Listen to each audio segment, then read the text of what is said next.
Kita akan menuju kedalaman kegelapan dan mengungkap misteri yang tersembunyi di balik tirai dunia nyata bersama Kereta Malam.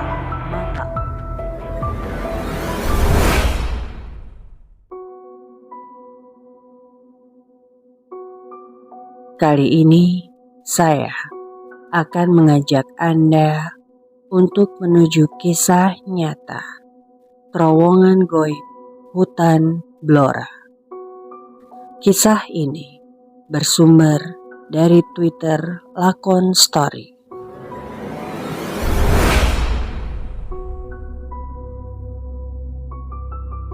Perkenalkan, namaku Susi.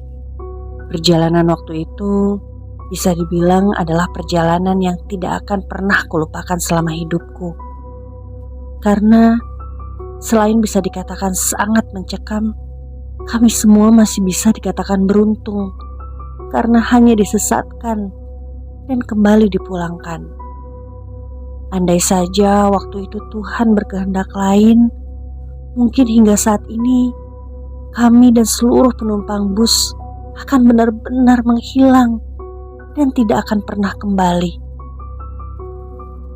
Cerita ini berawal ketika aku hendak mengunjungi rumah saudaraku yang ada di Jawa Timur. Karena saat itu aku masih berada di luar kota, tentu saja saat itu adalah saat-saat yang benar-benar sangat kunanti-nantikan.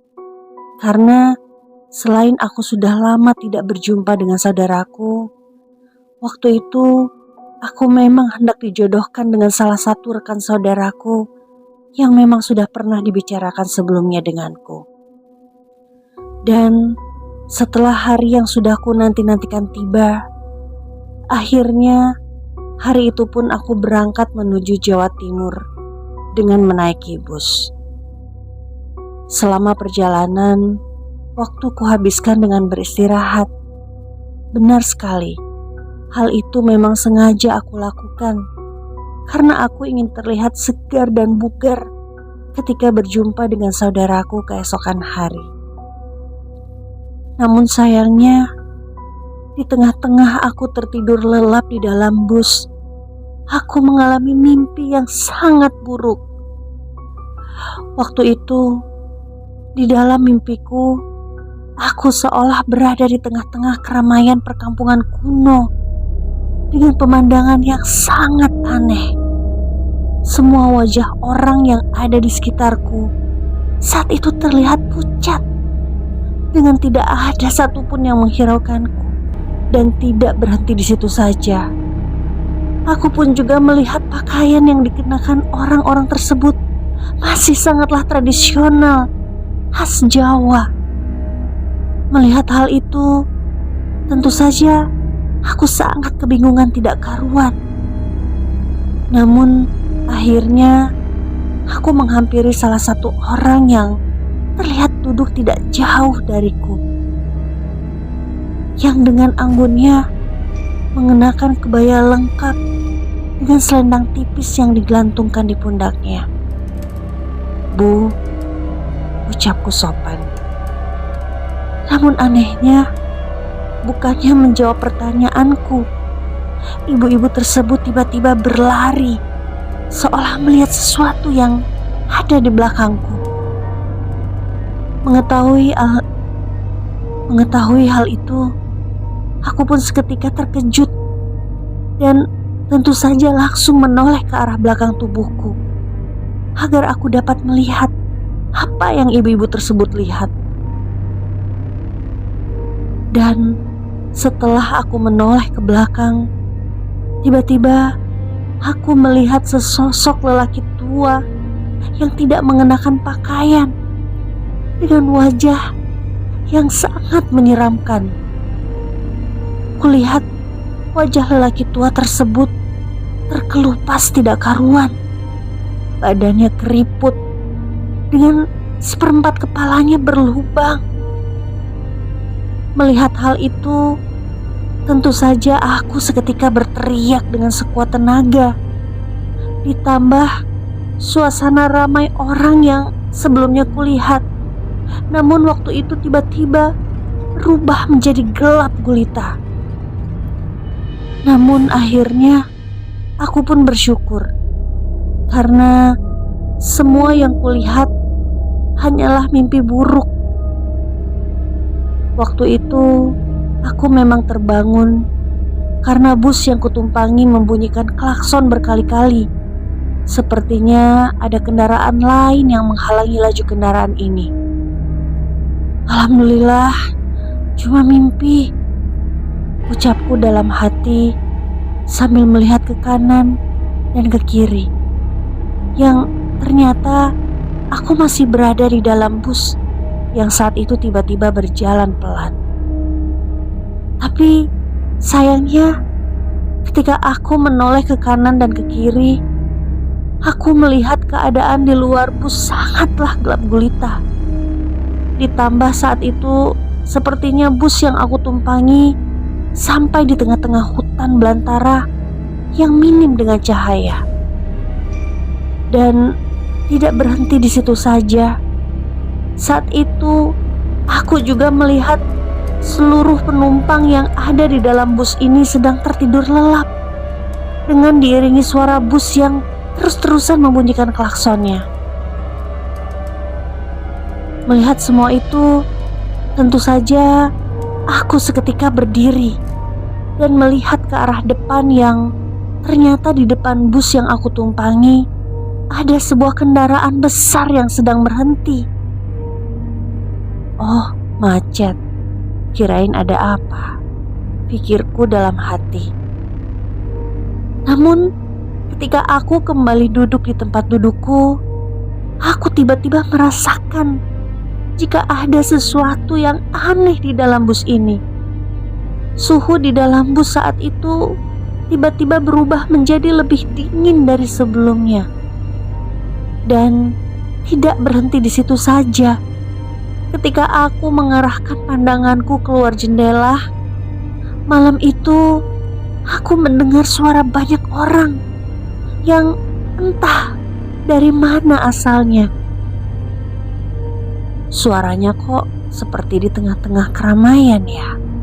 Padahal ini kan hutan, ucapku dalam hati sambil melihat ke arah jam tanganku yang masih menunjukkan pukul 2 dini hari.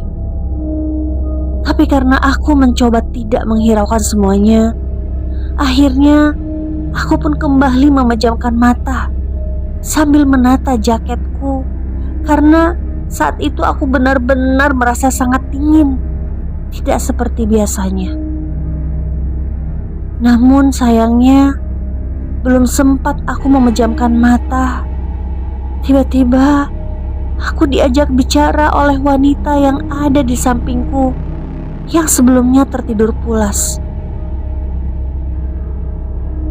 "Jangan tidur, Mbak," ucapnya tiba-tiba.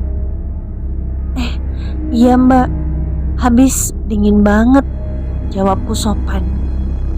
"Berdoa aja, Mbak, semoga kita selamat," sahutnya. Mendengar hal itu, tentu saja aku seketika terkejut dan langsung menatap wanita yang sejak awal memang tertidur tepat di sampingku tersebut. "Maksudnya?" tanyaku. "Coba deh Mbak lihat keluar," jawabnya sambil menunjuk ke arah luar jendela yang sebelumnya memang ku tahu hanya ada pepohonan jati yang rimbun. Dan benar, setelah ku toleh ke arah luar jendela, waktu itu aku tiba-tiba melihat keramaian perkampungan yang sepertinya sama dengan keramaian yang kulihat dalam mimpiku sebelumnya. Waktu itu dari dalam bus, di luar, aku melihat ada beberapa orang yang menggendong anak kecil. Ada juga yang sedang memikul kayu bakar, dan masih banyak lagi yang lainnya. Hingga saat ini, aku pun masih ingat dengan sangat jelas. Suasana waktu itu benar-benar terlihat aneh. Di tengah-tengah tahun yang sudah modern seperti ini, masih ada perkampungan dengan masyarakat yang berpakaian tradisional seperti itu, pikirku. Namun sayangnya belum selesai aku melihat semua itu, tiba-tiba mesin bus yang aku tumpangi tersebut mendadak mati. Dengan diiringi wanita yang sebelumnya ada di sampingku tersebut tiba-tiba berjalan pergi ke arah depan sambil tersenyum lembut ke arahku. Dan tanpa mempedulikan hal itu, aku pun kembali memperhatikan ke arah luar bus sembari melihat aktivitas orang-orang yang ada di perkampungan tradisional tersebut. Selang beberapa lama kemudian, pandanganku teralihkan dengan seluruh penumpang yang ada di dalam bus. Tiba-tiba gemuruh tidak karuan. Semuanya terlihat kebingungan serta ketakutan karena ternyata menurut Bapak Kernet, bus yang aku tumpangi saat itu telah tersesat. Karena perasaan yang sudah sangat tidak enak, akhirnya aku pun langsung berdiri dan keluar menuju pintu belakang bus ini agar aku segera mengetahui apa yang sebenarnya terjadi. Namun anehnya, ketika aku turun dari bus tersebut, aku melihat pemandangan yang sangat tidak masuk akal. Benar sekali, saat itu aku tiba-tiba berada di tengah hutan belantara. Loh, kok di tengah hutan? Jalan rayanya mana? Ucapku kaget. Waktu itu jantungku seketika berdetak kencang. Tubuhku gemetar dengan pikiran yang sudah sangat ketakutan tidak karuan.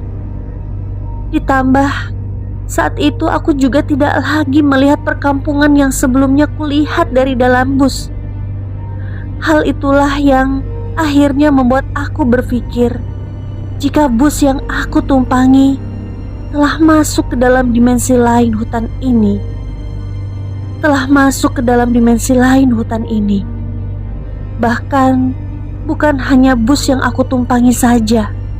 Saat itu kendaraan besar yang sebelumnya sempat kulihat ada di depan bus pagi itu juga ikut tersesat bersama kami. Tentu saja hal itu tidak bisa dijelaskan secara logika, karena selain tidak adanya jalan raya, bus yang aku tumpangi tersebut berukuran sangatlah besar. Hal itulah yang akhirnya membuat aku beranggapan jika ini semua adalah ulah makhluk halus. Dan setelah aku puas melihat sekitar, akhirnya aku bergabung bersama penumpang lain untuk berkumpul agar kami semua tetap aman. Dalam kesempatan waktu itu, aku mencoba mencari wanita yang sebelumnya duduk bersamaku. Karena menurutku dia mengetahui apa yang sebenarnya terjadi. Karena seingatku, sewaktu di dalam bus, dia sepertinya juga melihat perkampungan yang saat itu aku lihat. Namun sayangnya, setelah aku mencari kesana kemari, aku tidak berhasil menjumpai wanita tersebut. Bahkan aku juga sempat bertanya dan menceritakan tentang ciri-ciri wanita yang kumaksud. Tidak ada satupun dari penumpang bus yang mengaku melihat wanita yang memiliki ciri-ciri yang aku sebutkan tersebut. Singkat cerita, akhirnya aku pun memilih untuk kembali masuk ke dalam bus. Karena selain sambil menunggu bantuan tiba, suhu di hutan tersebut memang benar-benar sangatlah dingin. Daripada di luar dingin, mending aku masuk ke dalam bus sampai bantuan tiba. Ketika menunggu di dalam bus, tentu saja aku kembali memandang keluar jendela sambil terus memikirkan kenapa semua ini bisa terjadi. Namun anehnya, ketika pandanganku fokus ke salah satu pohon yang terletak agak jauh dari bus ini, tiba-tiba aku melihat adanya wanita yang sedari tadi kucari-cari. Tiba-tiba aku melihat adanya wanita yang sedari tadi kucari-cari.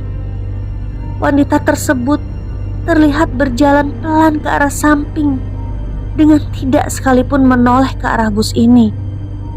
Dan yang paling membuat aku terkejut adalah pakaian yang dikenakan wanita tersebut sama persis dengan pakaian yang dikenakan oleh ibu-ibu warga perkampungan yang sebelumnya kulihat dari dalam bus. Melihat hal itu, tentu saja aku seketika meyakini jika wanita tersebut adalah makhluk halus penunggu hutan ini. Dan tanpa lama-lama lagi, akhirnya aku pun memalingkan pandanganku dan memilih untuk tidak menceritakan apapun yang kulihat kepada siapapun. Karena aku berpikir saat itu bukanlah saat yang tepat jika aku menceritakan semuanya kepada orang lain. Dan dengan tetap menyimpan semua itu, akhirnya aku pun berdoa sebisanya agar aku dan seluruh penumpang bisa keluar dari hutan ini dengan keadaan yang selamat.